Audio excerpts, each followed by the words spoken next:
नमस्कार। आप लोगों का फिर से ज्ञानगंज के चैनल पे स्वागत है। आई होप आप लोग मज़े में होंगे, बढ़िया होंगे। और पिछली क्लासों को आपने देखा होगा। अब तक हमने इतिहास के विभाजन के आधार पे पूरा पाषाण काल को पढ़ा है। पूरा पाषाण काल में के बाद हमने मध्य पाषाण काल को पढ़ा है।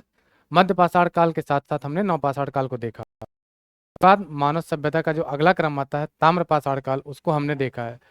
आज जो हमारा टॉपिक होगा वो होगा सिंधु घाटी की सभ्यता, उसका उदय तथा भारतीय समाज पर उसका प्रभाव, या पूरे भारतीय उपमहाद्वीप पे इस सभ्यता का क्या प्रभाव पड़ा, ये हम देखेंगे। हमने जब सबसे पहले इतिहास को पढ़ाना शुरू किया था या समझना शुरू किया था, तो हमने इतिहास को 3 क्रमों में, जैसा कि मैंने बताया, कि हमने डिवाइड किया था। किनके आधारों पे? लिखित साक्ष्यों की उपलब्धता और उनके पढ़े जाने के आधारों पे। सबसे पहला काल जो था प्रागैतिहासिक काल। प्रागैतिहासिक काल को हमने पाषाण काल में पहले डिवाइड किया। पाषाण काल को फिर हमने जब पढ़ा तो देखा कि इसमें लिखित साक्ष्य है नहीं। अंत में फिर हमने देखा कि आद्य ऐतिहासिक काल। आद्य ऐतिहासिक काल को हमने 2 भागों में डिवाइड किया था, सिंधु घाटी सभ्यता और प्राचीन भारत का इतिहास, यानी कि वैदिक काल। उसके बाद हमने ऐतिहासिक काल को पढ़ा, जहां हमने पढ़ा प्राचीन भारत का इतिहास 600 ईसा पूर्व से लेके 712 ईसा पूर्व एडी तक, जब भारत में बाह्य आक्रमण होता। उसके बाद मध्यकालीन भारत हमने पढ़ा 712 से 1707 तक। उसके बाद आधुनिक भारत का इतिहास हमने डिवाइड किया था 1707 से लेके 1947 तक। तो आज जो शुरू होगा वो होगा आद्य ऐतिहासिक काल।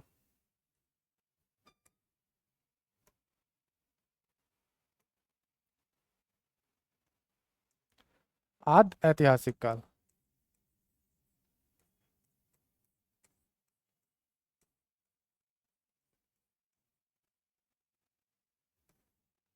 आद्य ऐतिहासिक काल, ठीक। इसमें जो सबसे पहला डिवाइडेशन हमने किया था, सिंधु घाटी सभ्यता।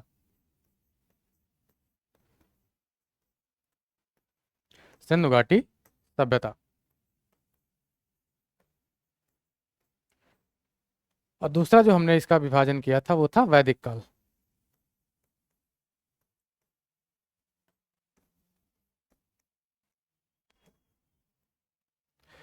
सिंधु घाटी सभ्यता का जो समय माना हम जानते हैं। मेनली जो हमको पढ़ना है वो 2550 से लेके 1750 तक, क्या ईसा पूर्व यानी बीसी तक। ये हड़प्पा सभ्यता का कह सकते हैं परिपक्व चरण है, या इसी को हम मेन ध्यान में, इसी टाइम पीरियड को ध्यान में रख के हम पढ़ेंगे। हड़प्पा सभ्यता थी क्या? अब तक हमने पाषाण युग तो देख लिया, ताम्र पाषाण युग देख लिया। अब उसके जस्ट का बाद का समय जो है मानव सभ्यता के उद्भव का समय, हड़प्पा सभ्यता का दौर। हड़प्पा सभ्यता या सिंधु घाटी सभ्यता का दौर। सिंधु घाटी सभ्यता इसलिए क्यों कहा गया, इस क्यों कहा जाता है, या फिर समझे इसका नामकरण क्यों पड़ा सिंधु घाटी सभ्यता या हड़प्पा सभ्यता। सिंधु घाटी मतलब सिंधु जो नदी है, उस घाटी के आसपास के क्षेत्र में विकसित हुई ये सभ्यता है सबसे पहले। फिर हम देखेंगे कि इसका जो प्रमुख नगर है हड़प्पा, इस इन्हीं के नाम पे ही हमारा इस सभ्यता का नाम पड़ता है हड़प्पा सभ्यता। कैसी, किस प्रकार की ये सभ्यता थी, को इसकी उत्पत्ति के कारण क्या थे, उस समय का समाज कैसा था, उस समाज में क्या क्या गतिविधियां थी, जैसे कि राजनीतिक सामाजिक वर्गीकरण देखेंगे, फिर आर्थिक सामाजिक वर्गीकरण देखेंगे, और धार्मिक आर्थिक वर्गीकरण, और उसके साथ साथ हम देखेंगे धर्म का क्या था प्रभाव, कौन कौन से पूजा होते थे, किस किस देवता की पूजा होती थी, किस प्रकार के इस समय का कृषि का जीवन क्या था, कृषि में कौन कौन से फसलों का उत्पादन मानव करता था। जैसे फसलों में देखे जाए तो जौ का उत्पादन करता था कि नहीं, गेहूं का उत्पादन करता था कि नहीं, बाजरे का उत्पादन करता था कि नहीं, हम ये सब जानेंगे। और पशुपालन में देखेंगे कि किन किन प्रकार के जानवरों का पशुपालन करता था, उस समय की आवश्यकता के अनुसार क्या मानव पालन करता था या सभी जानवरों को पाल लेता था। सबसे पहले जब हम हड़प्पा सभ्यता शुरू करते हैं, हड़प्पा सभ्यता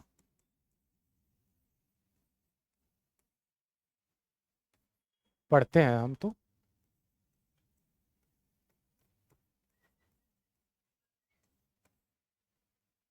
ठीक।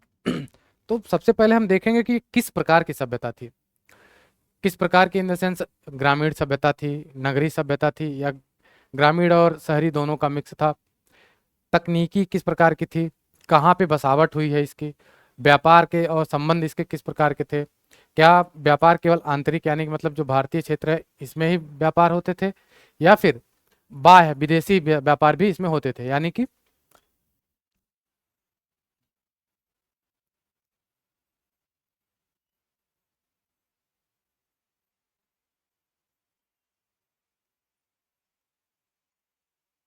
किस प्रकार की सभ्यता थी हम ये देखेंगे। किस प्रकार में हम सबसे पहले जान लेते हैं कि अगर किस प्रकार की सभ्यता थी, तो यहीं से समझना शुरू कर देते हैं कि सिंधु घाटी सभ्यता एक नगरीय सभ्यता थी। नगरीय सभ्यता मानी जाती है, और ये कोई मामूली नगरीय सभ्यता नहीं मानी जाती है। सिंधु घाटी सभ्यता को माना जाता है कि विश्व में प्रथम नगरीय सभ्यता का दर्जा इसको प्राप्त है। विश्व में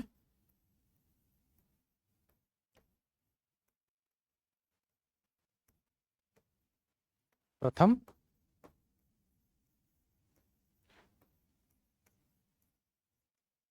नगरीय सभ्यता का दर्जा इसको प्राप्त है। मतलब इससे पहले पूरे विश्व में कहीं भी इस प्रकार की सभ्यता का उद्भव या इस प्रकार की सभ्यता का विकास नहीं हुआ था। सिंधु घाटी सभ्यता पहली सभ्यता थी जो इस प्रकार की सभ्यता मानी जाती है। कौन सी? नगरीय सभ्यता, ठीक। और ये देखा जाता है कि इसके व्यापारिक गतिविधियां जो थी वो विश्व के अन्य अन्य क्षेत्रों से भी जुड़े हुए थे। जैसे इसका जो व्यापारिक संबंध हम देखेंगे,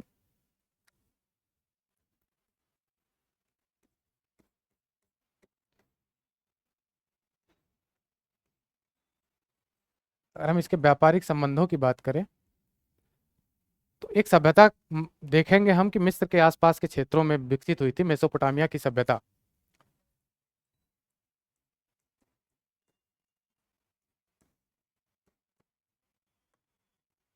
मेसोपोटामिया, इसका संबंध यहाँ से मिलता है व्यापारिक संबंधों में।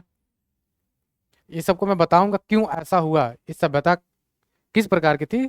तो इसी में हमने सबसे पहले हमने देखा हड़प्पा सभ्यता थी किस प्रकार की, नगरीय सभ्यता थी, विश्व में प्रथम नगरीय सभ्यता इस प्रकार की सभ्यता थी। और व्यापारिक संबंध इसके किन किन किस किस क्षेत्रों से थे, क्यों नगरी का दर्जा दिया गया, नगर का विकास क्यों हुआ, और इस सभ्यता को डिवाइड और किस प्रकार से पढ़ेंगे वो हम देखते हैं। तो व्यापारिक संबंधों के आधार पर भी देख ले तो मेसोपोटामिया से ये जुड़ा हुआ माना जाता था, ईरान से जुड़ा हुआ माना जाता था। इस सभ्यता के संबंध ईरान से भी मिलते हैं। अब सबसे पहले जो सबसे प्रमुख हम हड़प्पा सभ्यता के बारे में पढ़ेंगे वो है इसकी उत्पत्ति के कारण क्या थे। इस सभ्यता के उत्पत्ति के कौन कौन से ऐसे प्रमुख कारण थे, क्योंकि क्यों ये सिंधु घाटी के क्षेत्र में ही विकसित हुई। उत्पत्ति के प्रमुख कारण है, यानी कि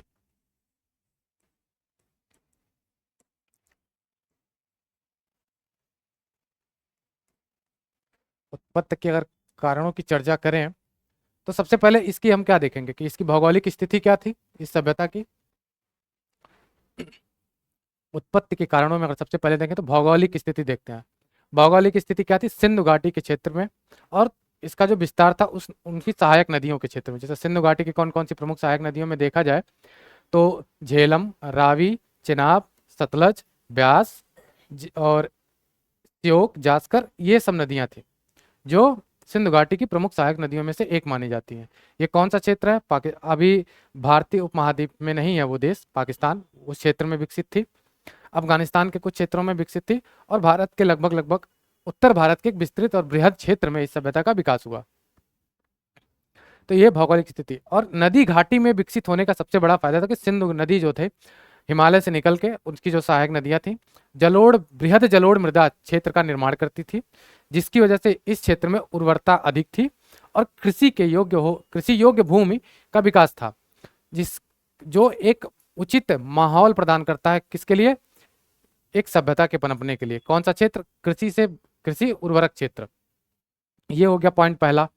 दूसरा देखें तो जो इसकी इस क्षेत्र की बसावट है, इस सभ्यता की बसावट है, वो कहीं ना कहीं थोड़ा बहुत समुद्र के आसपास था। जैसे कि जब हम इसको पढ़ेंगे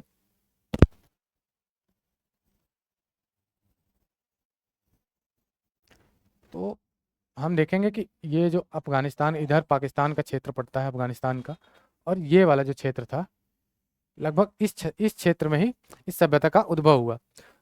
तो लिंक माना जाता है कि समुद्र से कनेक्टिविटी भी थी जो बृहद व्यापारिक मार्ग प्रदान करती थी इस सभ्यता के उद्भव के लिए।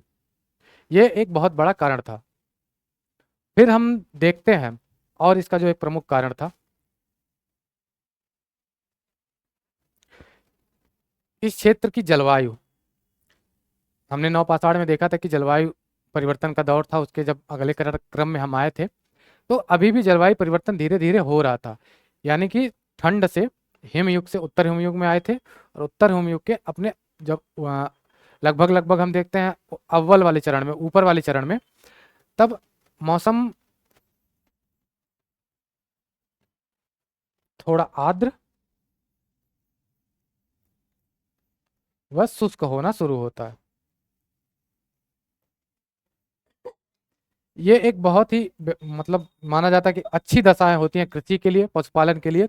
कौन सी? आर्द्र और शुष्क क्षेत्र। आर्द्रता बारिश होने के लिए प्रमुख मानी जाती है। शुष्क क्षेत्र है तो हमेशा एक तरीके से ह्यूमिडिटी बहुत ज़्यादा नहीं होगी, तो पशुपालन के लिए एक अनुकूल दशाएं उत्पन्न होंगी उस क्षेत्र में। तो ये एक बहुत बड़ा कारण था। तो उत्पत्ति के कारणों में सबसे प्रमुख जो कारण था, कौन कौन सा? भौगोलिक,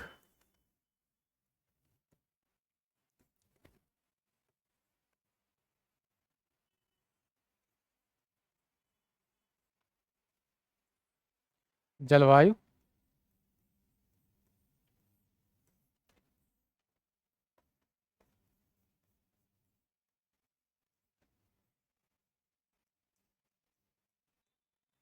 व्यापारिक मार्गों के आसपास।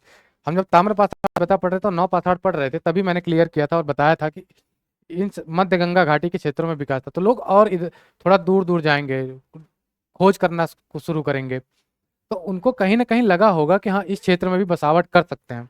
इसीलिए हम देखते हैं सबसे जो प्राचीनतम कृषि के साक्ष्य मिलते हैं वो हमको मेहरगढ़ से मिलते हैं। प्राचीनतम पशुपालन के साक्ष्य मिलते हैं नवपाषाण काल में, वो मेहरगढ़ से मिलते हैं। तो इस सभ्यता का विकास कहाँ हुआ? भौगोलिक कारणों से उसी के आसपास, सोहन घाटी, सिंधु घाटी सभ्यता के आसपास के क्षेत्रों में। भौगोलिक कारणों में अगर और एक चीज देखें तो क्या होगा? जलोढ़, उपजाऊ, उर्वरक भूमि का विस्तार।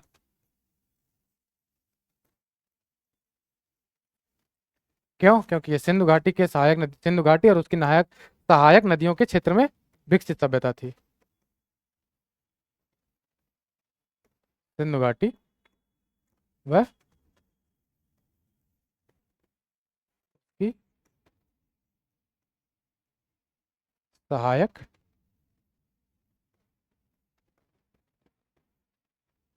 नदियों के क्षेत्र में विकसित सभ्यता थी। अब ये तो हो गया इसके उत्पत्ति के कारणों में। कोई सभ्यता तो वहीं तो पनपेगी जहाँ पे उपजाऊ कृषि होगी, उपजाऊ भूमि होगा, और पशुपालन के अनुकूल जलवायु या मौसमी दशाएं होंगी, और बेहतर कनेक्टिविटी होगी अन्य क्षेत्रों से। अब अपना घर बनाएंगे तो रोड बीच खेत में तो बना नहीं लेंगे, देखेंगे बेहतर कनेक्टिविटी है कि नहीं, क्या इस क्षेत्र के आसपास पेड़ लगाएं तो हमारे घर के आसपास पेड़ उग सकता है कि नहीं, कोई फसल पैदा करना चाहिए, क्या फसल पैदा हो सकती है कि नहीं, और अन्य क्षेत्रों से उस अपन मेरा घर गांव के अन्य गांव घरों से बेहतर कनेक्ट हो सकता है कि नहीं। इसी प्रकार से तो अपना घर बनाएंगे। तो उस समय जो सभ्यता का विकास हुआ, इसी तरीके से तो विकास होगा कि क्या हमारी कनेक्टिविटी बेहतर अन्य क्षेत्रों से हो सकती है कि नहीं, जलवायु कैसी है, मौसमी दशाएं कैसी हैं, और कृषि का विकास हो सकता है कि नहीं, पशुपालन हम कर सकते हैं इस क्षेत्र में कि नहीं। ये सब प्रमुख कारणें थी उस सभ्यता के विकसित होने के लिए। अब देखेंगे जो हड़प्पा सभ्यता है, ये डायरेक्ट अचानक से तो विकसित हुई नहीं होगी, कई क्रमों में विकसित हुई होगी। हड़प्पा सभ्यता के विकास का क्रम क्या रहा है? सबसे पहला क्रम क्या था? तो माना जाता है कि प्रारंभिक हड़प्पाई सभ्यता का दौर या विकास के चरण का दौर। दूसरा देखे जाते हैं कि परिपक्व हड़प्पा सभ्यता का दौर, यानी कि परिपक्व हड़प्पा सभ्यता के विकास के चरण का दौर। फिर तीसरा में देखेंगे तो पतन की तरफ आगे बढ़ती है, मतलब तीसरे काल में हड़प्पा सभ्यता के पतन का दौर, ये हम देखेंगे। क्यों ऐसा हुआ? पहले डिवाइड करने के क्या कारण रहे हैं? सबसे पहले क्यों ये कहा गया कि ये प्रारंभिक हड़प्पाई सभ्यता का काल है? तो इसका जो क्रम हम देखेंगे, हड़प्पा सभ्यता के विकास का क्रम, क्रम मतलब ये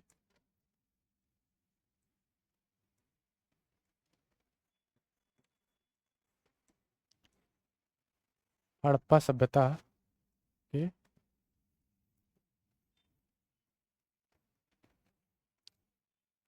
विकास का क्रम। अगर विकास के क्रम में जाएंगे तो इस सभ्यता को कई विद्वानों के अनुसार माना जाता है 3000 से लेके 1750 या 1500 तक, इस पूरे चरण में इस सभ्यता का विकास हुआ।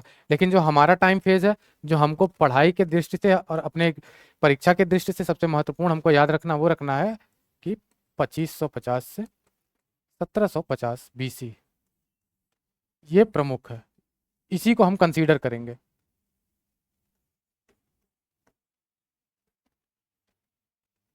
इसी को हम ध्यान में रख के पढ़ेंगे।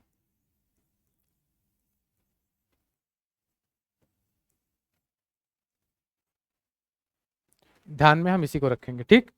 तो सबसे पहले हम देख लेते हैं कि इसका क्रम का जो किस आधार पे क्रम इसका डिवाइड हुआ। तो सबसे पहले हम देखेंगे प्रारंभिक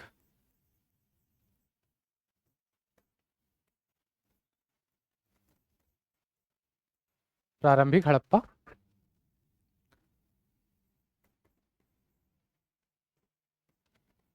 सभ्यता के विकास का काम।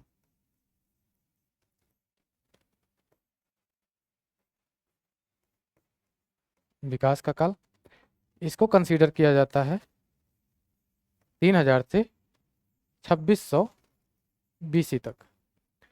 तो इसके विकास का जो प्रमुख आधार रहा होगा, किस आधार पे हम मानेंगे कि इस सभ्यता का जो विकास हुआ, इसको क्यों कहा गया कि ये प्रारंभिक हड़प्पा सभ्यता के विकास का क्रम है। सबसे पहले देखेंगे कि जब नव पाषाण से और ताम्र पाषाण से मानव निकल के आया सभ्यता के दौर में, उन्नत सभ्यता के दौर में, तो मानव छोटे छोटे बस्तियों का निर्माण कर रहा था, सूक्ष्म कृषि का विस्तार किया था, पशुपालन के सबसे छोटे आकार जैसे कुत्ते पालना, और अपने आसपास न कि बहुत बृहद स्तर पे पशुपालन करता था, अपने साथ जो छोटे छोटे जानवर थे उनके पशुपालन पे ध्यान देता था, न कि जैसे कि बैल पालना, सांड पालना और गाय भेड़ बकरी, इस स्तर पे मानव नहीं पहुंचा था। लेकिन सिंधु घाटी सभ्यता में धीरे धीरे मानव इस क्रम में पहुंचता है। तो सबसे पहले देखेंगे कि इसमें जो है छोटे छोटे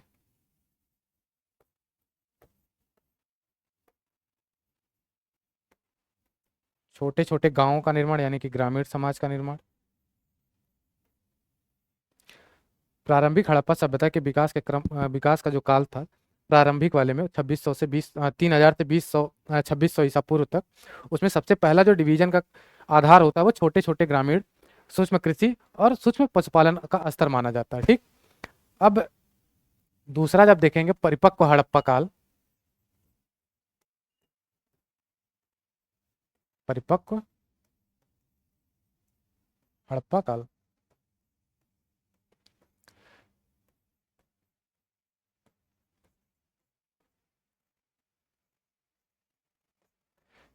तो इसको कंसीडर करते हैं 2600 से 1700 बीसी तक, सॉरी 2600 से 1900 ईसा पूर्व यानी कि बीसी तक। ये सबसे प्रमुख है।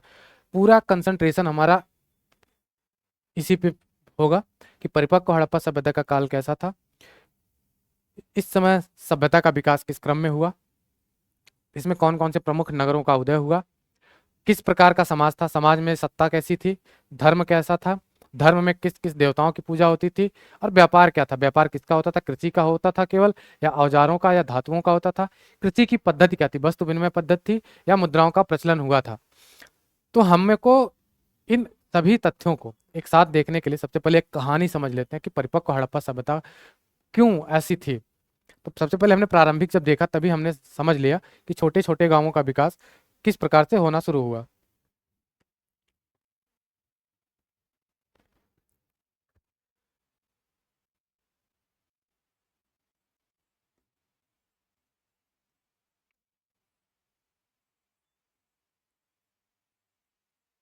परिपक्व हड़प्पा अगर देखें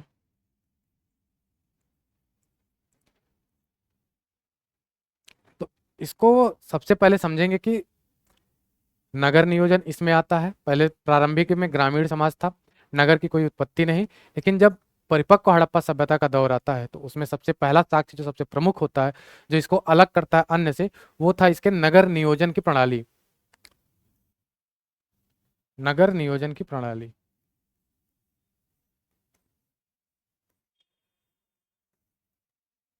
नगर नियोजन प्रणाली। उसके बाद है व्यापार का उत्कर्ष।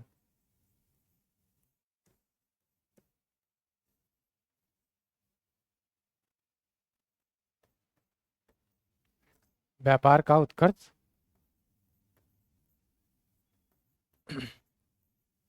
लिपि का उदय।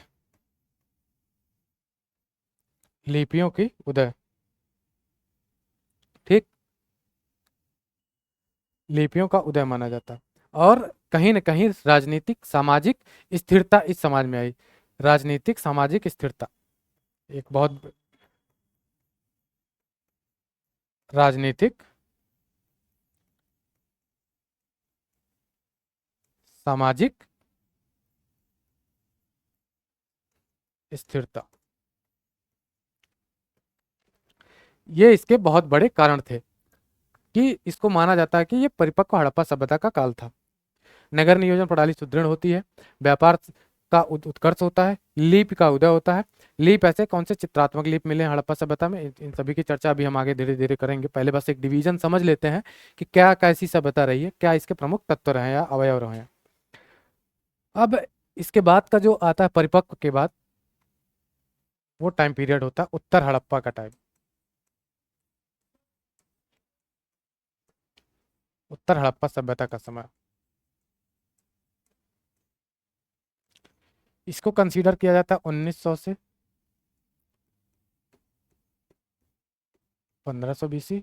और ये जो कंसीडर होता है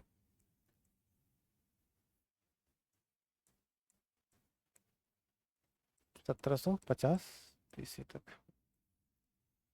ठीक।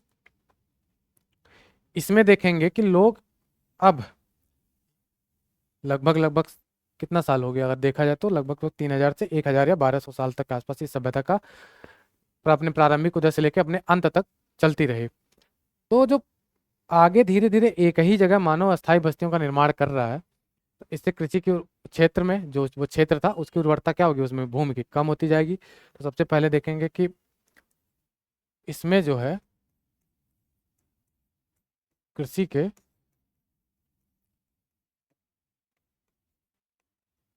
उत्पादन में कमी आने से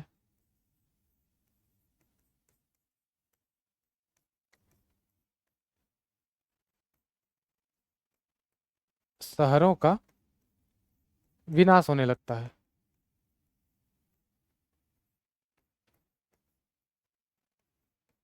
विनाश होने लगा मतलब फिर से यह सभ्यता अपने रिवर्स जाने लगी। किस प्रकार के रिवर्स? छोटे छोटे गांवों में और छोटे छोटे समाजों में विभक्त होने लगी।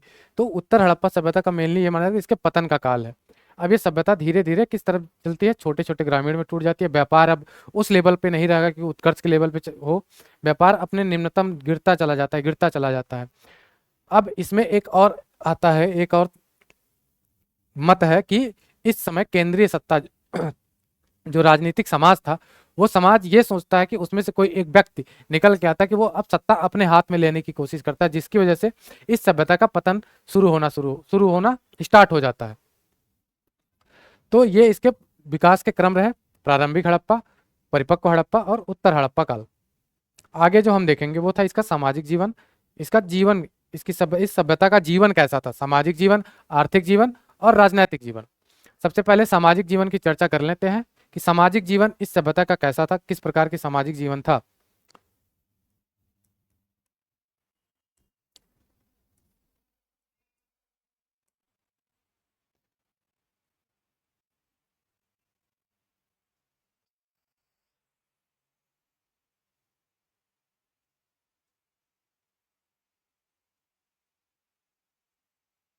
इस समय का सामाजिक जीवन कैसा था? सबसे पहले किसी भी समाज को समझने के लिए उस समाज का वर्गीकरण देखेंगे कि समाज कितने भागों में विभक्त है।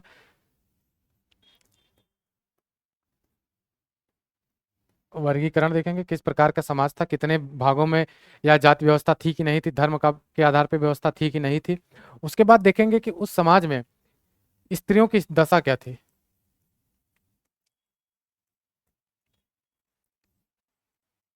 स्त्रियों की स्थिति, सत्ता का प्रकार।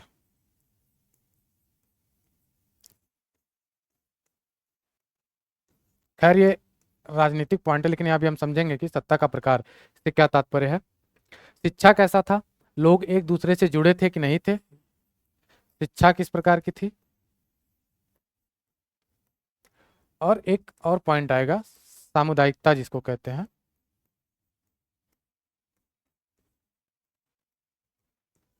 सामुदायिकता, कम्युनिटी किस प्रकार की थी। ठीक, ये इसके सामाजिक जीवन। सबसे पहले देखेंगे कि वर्गीकरण। इस पॉइंट को हटा देते हैं, हम सत्ता के प्रकार में ही वर्गीकरण को समझ लेंगे। यही हम समझ लेते हैं कि वर्गीकरण में समाज का कितने भागों में था। कुछ विद्वानों का कुछ विद्वान इसको मानते हैं साक्ष्यों के आधार पे कि सबसे पहले एक शासक वर्ग था जो केंद्र में बैठा था, फिर उसके बाद व्यापारी वर्ग, उसके नीचे किसान वर्ग, फिर उसके नीचे जो आते थे वो किसान ही वर्ग में कर्मकार, छोटे छोटे मजदूर और अन्य घरेलू कार्यों को करने वाला समाज इस प्रकार का विकसित था। लेकिन इस सभ्यता में एक सबसे खास बात यह थी कि अभी तक किसी ने यह नहीं बताया कि किसी भी केंद्रीय सत्ता का प्रबल था, कि एक ही सत्ता के अधीन सारे लोग शासन या उसी शासन में लोग जीते थे या रहते थे, या सबके शासन को एक ही व्यक्ति चलाता था।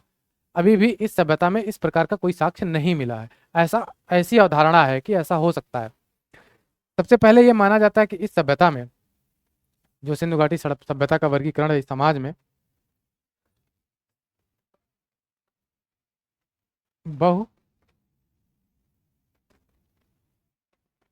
स्तरीय समाज था। बहुस्तरीय समाज से तात्पर्य यह है कि सामाजिक विभाजन का जो आधार था, या समाज में लोगों के विभाजन का जो आधार था, वो धार्मिक, राजनैतिक, प्रशासनिक, आर्थिक और इन सभी आधारों पे समाज का विभाजन हुआ करता था। जैसे अगर कोई धर्म से रिलेटेड है या कर्मकांड, तो उस समय पुरोहित या पुजारी वर्ग एक माना जाता था कि ये लोग रहते थे। व्यापार से संबंधित है तो वो व्यापारी वर्ग हुआ करता था। कृषक अगर खेती कर रहा है या पशुपालन कर रहा है तो उसको माना जाता था कि ये किसान वर्ग है, मजदूरी करना। अब ऐसा तो है नहीं कि राजा के यहाँ कोई मजदूरी ना करे। तो अगर इस समय हम देखें कि इस सभ्यता में जो नियोजित करने के लिए या चलाने के लिए जो लोग मजदूरी करते थे, उनको हम एक अलग डिवीजन में देखें, सत्ता के हिसाब से तो मजदूर वर्ग का एक उदय माना जाता है यहाँ से। फिर हम देखते हैं कि जो सबसे प्रमुख होता है, शासक पुरोहित वर्ग। शासक और पुरोहित वर्ग,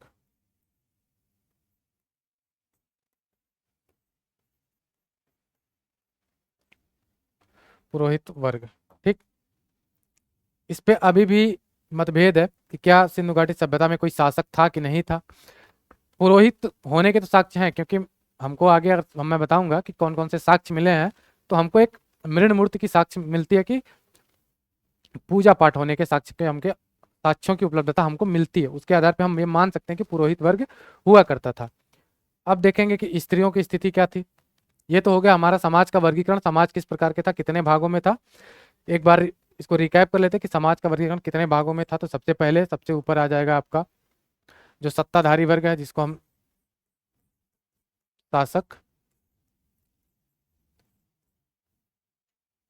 पुरोहित, व्यापारी, किसान, फिर मजदूर। ये समाज का वर्गीकरण था या समाज ऐसा था। उसके बाद स्त्रियों की स्थिति हम देखेंगे, स्त्रियों के बारे में। तो नव पाषाण काल को जब हम पढ़ रहे थे, जब ताम्र पाषाण काल को हम पढ़ रहे थे, ये उसी समय के आसपास की सभ्यता है। उसके बाद धीरे धीरे विकसित हुई एक सभ्यता है। तो हमने देखा था कि जो भी उर्वरता की चीज होती थी, जैसे पृथ्वी या स्त्री, तो उनको मातृ देवी मान के पूजा पाठ करते। तो स्त्रियों की स्थिति इस समय क्या होगी, मजबूत होगी। समाज में एक इनको एक प्रशंसनीय मान सकते हैं, या फिर कह सकते हैं कि उच्च दर्जा प्राप्त था। क्यों? क्योंकि इनको उर्वरता की देवी माना जाता था।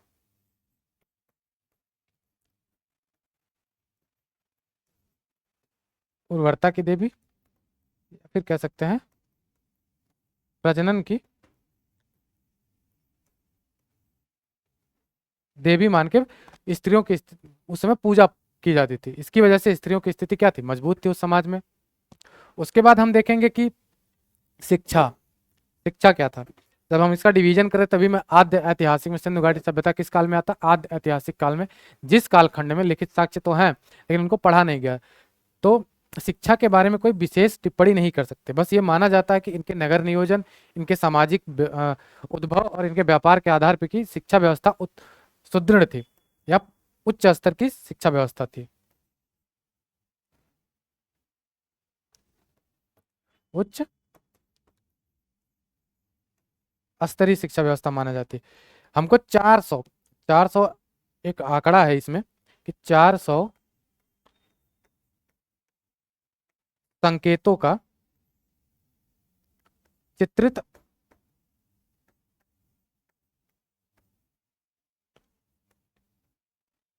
चित्रावली मिली है, मतलब चित्रित साक्ष्य मिले हैं जिनको हम अभी तक ये नहीं बता पाए हैं कि इस सभ्यता की लेखन शैली, शिक्षा स्तर और भी बहुत से प्रमुख चीजें हैं जो कैसी रही होंगी। बस हमको ये मिला जिनको आज तक हम इसको पढ़ नहीं पाए हैं। 400 संकेत हमको मिले हैं, चित्रित संकेत, जिनको हम अभी आज तक ये नहीं समझ पाए हैं कि क्या लिखा गया है उसमें, कैसा लिखा गया है और किस प्रकार का लिखा गया है। सामुदायिकता, एक इसका जो अंतिम टॉपिक है सामुदायिकता, इसका क्या मतलब है।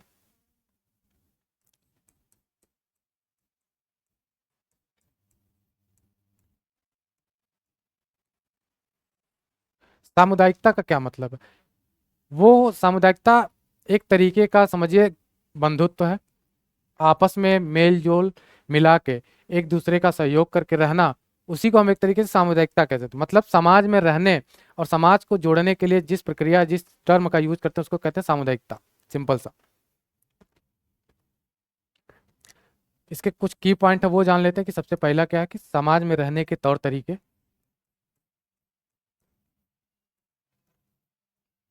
समाज में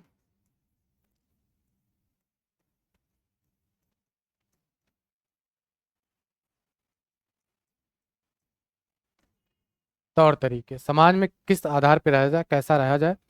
और सामुदायिकता हमें एक चीज और सिखाती कि अनुशासन कैसा था।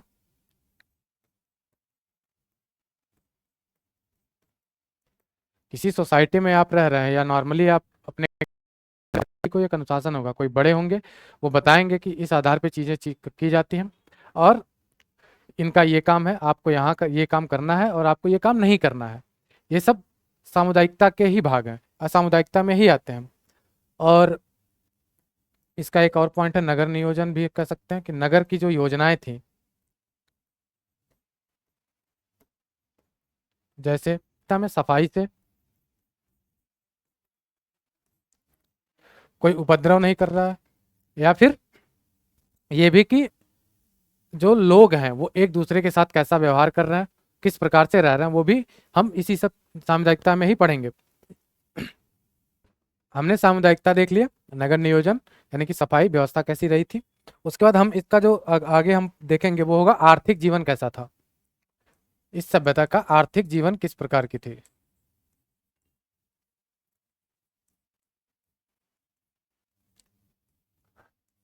आर्थिक जीवन का मतलब ये होगा कि इस समय के लोग किस प्रकार के थे। सबसे पहले कृषि, इस सभ्यता के विकसित होने का सबसे महत्वपूर्ण कारण ही था कृषि। क्यों, क्योंकि सिंधु घाटी सभ्यता के क्षेत्र, उनकी सहायक नदियों के आसपास ही इस सभ्यता का उदय होता है। पशुपालन,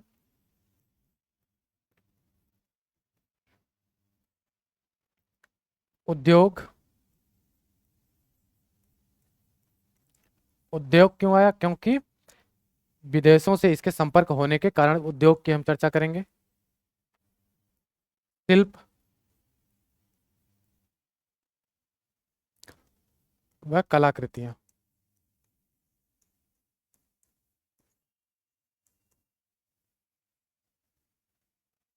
शिल्प व कलाकृतियां, ठीक। कृषि में जब हम नौपाषाण काल पढ़ रहे थे तो हमने देखा था मेहरगढ़, जो लगभग लगभग सिंधु घाटी सभ्यता के आस, जो घाटी है उसके आसपास का ही क्षेत्र है, वहां से हमके प्राचीनतम कृषि और पशुपालन के साक्ष्य मिलते हैं। तो सबसे पहला जो क्या रहा होगा उस समय, जो हमने देखा था कि जौ के साक्ष्य, कृषि में जौ जैसी फसल का, गेहूं जैसी फसल का और कपास जैसी फसल का कपास माना जाता है कि सिंधु घाटी सभ्यता के विश्व में पहले लोग थे,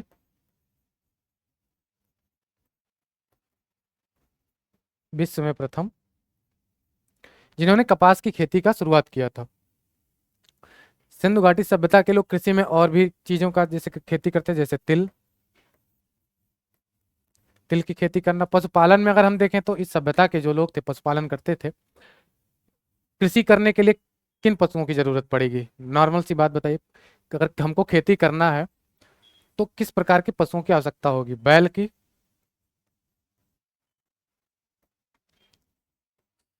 सांड की,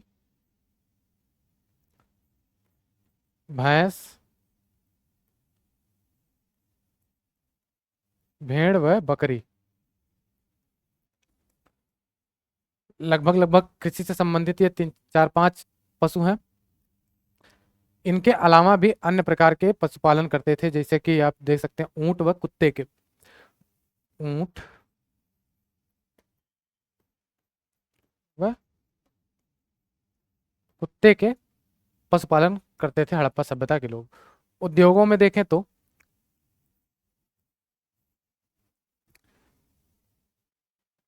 उद्योग में अगर हम देखें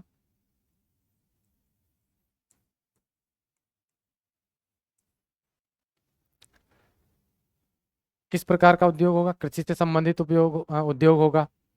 उस समय बहुत ज्यादा अगर धातुओं के प्रयोग में करें तो मानव तांबा यूज करता था। उसके बाद इस सभ्यता में कांसे का यूज करेगा। इस सभ्यता में और सी प्रमुख धातुओं की खोज करता है, जिसको कहते हैं सोना और चांदी। लेकिन इस सभ्यता में अभी भी मानव लोहे का उपयोग करना नहीं सीखा था। सिंधु घाटी सभ्यता में अगर उद्योग में जाएं तो धात्विक अगर बात करें,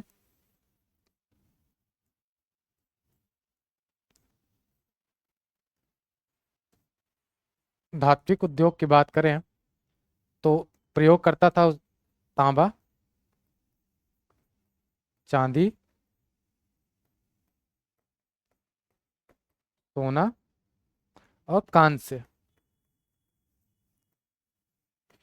तो सिंधु घाटी सभ्यता के आर्थिक जीवन में उद्योग में सबसे प्रमुख था तांबा, कांसा, चांदी और सोना का प्रयोग होने के हमको साक्ष्य मिलते हैं। इस आधार पे धात्विक उद्योग इस सभ्यता में विकसित हुए। इसके साथ साथ कृषि से संबंधित साक्ष्य और कृषि से संबंधित उद्योगों में मिट्टी के बर्तन,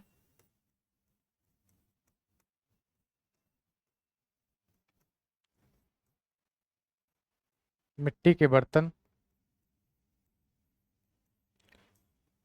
मिट्टी की मूर्तियां,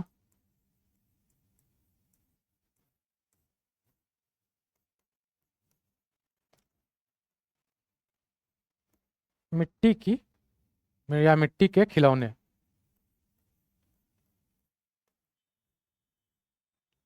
इनके हमको साक्ष्य मिलते हैं। इन सभी उद्योगों का जो व्यापार करते थे, एक दूसरे से ट्रेड करते थे, बाय ट्रेड भी होता था और आंतरिक ट्रेड होता था। आंतरिक ट्रेड में हम देखेंगे कि इस सभ्यता के लोग ताम्र बनास यानी कि सॉरी सॉरी आहार बनास सभ्यता से जुड़े हुए थे, जारवे सभ्यता से व्यापार करते थे, और कहीं न कहीं जो सौराष्ट्र कच्छ वाला क्षेत्र था उसमें एक सभ्यता के विकास हुआ था, उस सभ्यता से लोग जुड़े हुए थे। ठीक, ये तो हो गया इनका उद्योग का। शिल्प और कलाकृतियों में हमने ये मिट्टी के बर्तन, दूसरा वाला हिस्सा जो आएगा ये इनके शिल्प और कलाकृतियों में भी आएगा। एक और अगर शिल्प और कलाकृतियों को थोड़ा और स्पेसिफिक कर लें,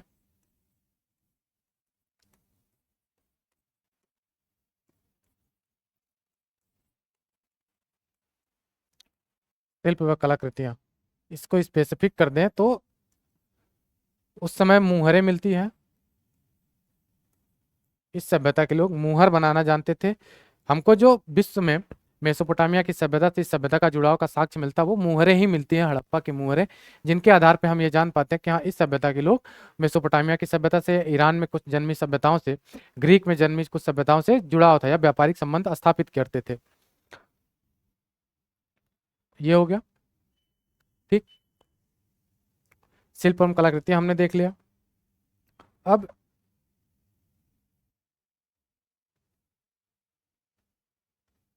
व्यापार करते थे। इस कालखंड में व्यापार दो प्रकार के होते थे। सबसे पहला जो व्यापार होता था वो आंतरिक व्यापार,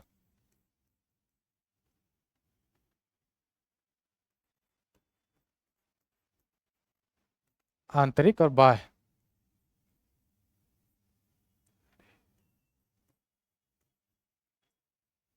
बाह्य व्यापार। आंतरिक व्यापार में जो सबसे अधिक व्यापार होता था वो तांबे के, कहाँ से लाते होंगे, राजस्थान से। ठीक। सीप व मोती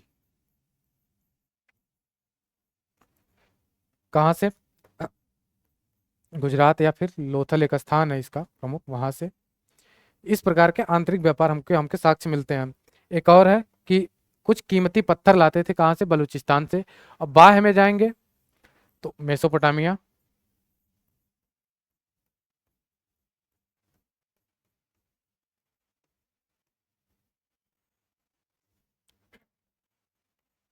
और ईरान। और ग्रीक से होने का संबंध मिलता है हमको इसके व्यापार का।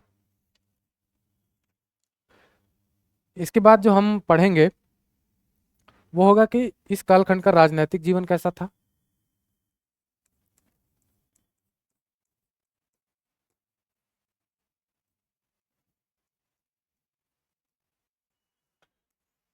राजनैतिक जीवन में कोई केंद्रीय सत्ता थी कि नहीं थी।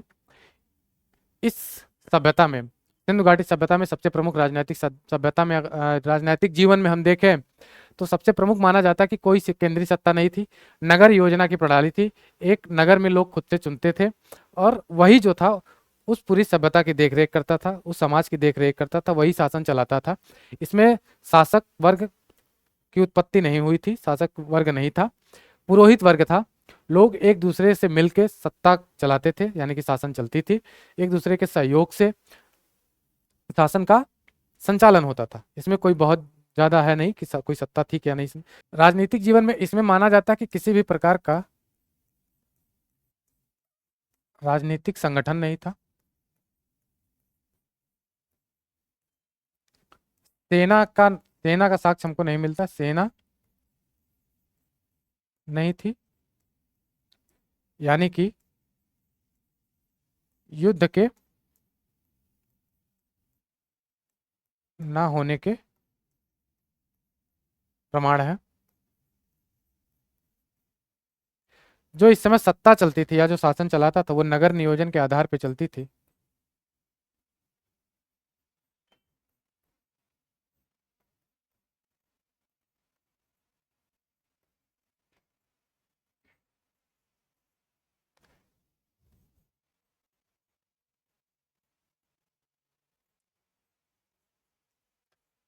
नगर नियोजन के आधार पर सत्ता चलता था और इसमें कोई केंद्रीय सत्ता नहीं थी। सबसे जो महत्वपूर्ण पॉइंट वो हमको याद रखना है कि इसमें कोई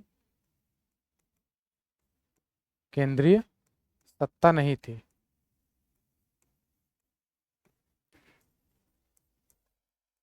ठीक। इसके बाद हम जो पढ़े देख लेते हैं, धार्मिक जीवन कैसा था।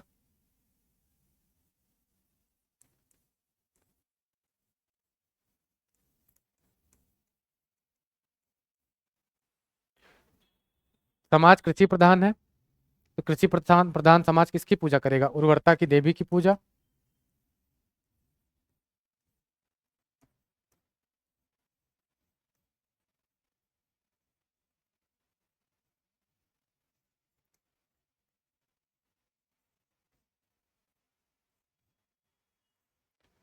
उर्वरता की देवी की पूजा, यानी कि इसमें लगभग लगभग देखा जाएगा कि मूर्तियों में महिलाओं का यानी देवी की पूजा का साक्ष्य मिलता है।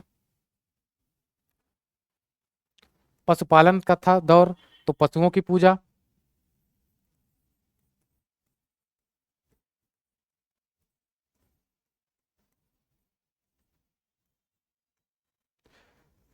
धार्मिक जीवन सिंपल सा रिप्रेजेंट करता है कि किस प्रकार का समाज है उसी प्रकार का उस समय पूजा पाठ होगा। इस समय समाज बहुत ज्यादा विकसित तो है नहीं, कितना है, कृषि और पशुपालन है, थोड़े बहुत धातुओं का उपयोग करना सीख गया है, तो उसी आधार पर वो चलेगा, ज्यादा कोई बहुत बड़ी बात नहीं है। उर्वरता की देवी यानी कि महिलाओं की पूजा करना और धरती माँ की पूजा करना। पशुओं में देखेंगे तो सबसे प्रमुख है पशुपति की पूजा करना, माना जाता है कि महादेव से मिलता जुलता है।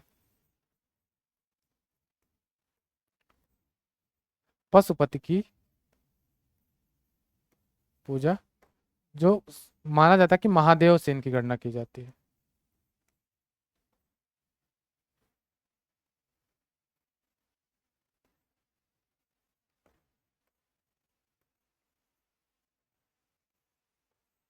ठीक। कुबड़ वाले सांड की पूजा हम देखें, क्योंकि वही तो सबसे प्रमुख होगा खेती में या हल चलाने के लिए, या किसी सामान को एक स्थान से दूसरे स्थान पे व्यापार करने के लिए। तो इस प्रकार की पूजा पाठ या धार्मिक जीवन का हमको अवशेष मिलता है। इस हड़प्पा सभ्यता में हमने तो ये देख लिया इसका ब्रीफ क्या था। अब हम देखेंगे कि इसके कौन कौन से प्रमुख नगर थे, उसकी डिटेलिंग हम कल करेंगे। बस आज कुछ नगरों की चर्चा कर लेते हैं, इस सभ्यता के प्रमुख नगर।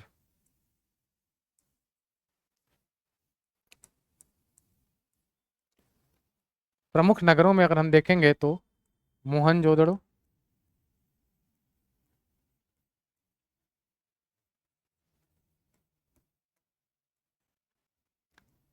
हड़प्पा,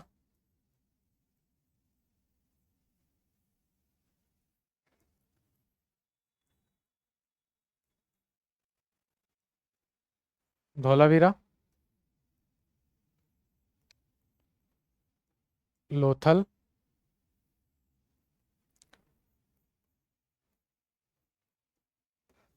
राखीगढ़ी, बनावली,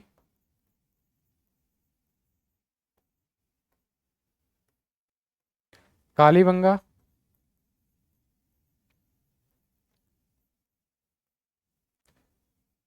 ये सब प्रमुख नगर थे।